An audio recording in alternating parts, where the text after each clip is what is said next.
Hello, listeners. I'm going to be doing something a little different this time. I usually stick to public domain works when making audiobooks, but I got to thinking if it's fair use to record a video game, surely it must also be fair use to record text from a video game, right? As such, I'm going to be reading from one of the in universe books of one of my favorite video game series, The Elder Scrolls. I see other channels have done the same thing, so all the more I like the idea. I hope you enjoy. All credit goes to the writers at Bethesda. The Buying Game. So many people simply buy the items they need at the price they are given. It's a very sad state of affairs. When the game is really open to all, you don't need an invitation. And it is a game, the game of bargaining, to be played seriously and, I hasten to add, politely. And elsewhere, it is common for the shop owner to offer the prospective buyer tea or sweetmeats and engage in polite conversation before commencing the business. This eminently civilized tradition has a practical purpose, allowing the buyer to observe the wares for sale. It is considered impolite not to accept, though it does not imply obligation on the part of the buyer. Whether this particular custom is part of the culture or not, it's wise for the buyer and seller to greet one another with smiles and warm salutations, like gladiators honoring one another before the battle.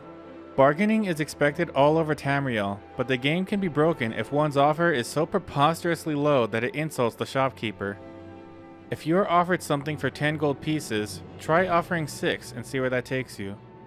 Do not look like you're very interested, but do not mock the quality of the goods, even if they deserve it. Much better to admire the quality of workmanship, but comment that, regretfully, you simply cannot afford such a price. When the shopkeeper compliments your taste, smile, but try to resist the flattery. A lot of the game depends on recognizing the types of shopkeepers, and not automatically assuming that the rural merchant is ignorant and easily fooled, or the rapacious city merchant is selling shoddy merchandise. Caravans, it should be mentioned, are always good places to go to buy or trade. Knowing what you're buying, and from whom, is a talent bought only after years of practice.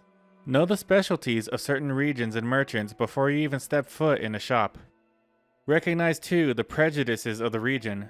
In Morrowind, where I hail from, for example, Argonians are viewed with a certain amount of suspicion.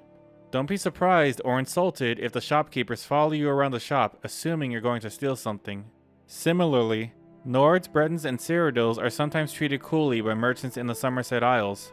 Of course, I don't know any shopkeepers anywhere, no matter their open-mindedness, who aren't alerted when a Khajiit or a Bosmer enters their shop. Even Khajiiti and Bosmeri shopkeepers. If you see something you really like or need, buy it then and there at the best price you can get. I cannot tell you how many times I passed up a rare and interesting relic, assuming I could find it elsewhere in the region, perhaps at a larger town at a better price.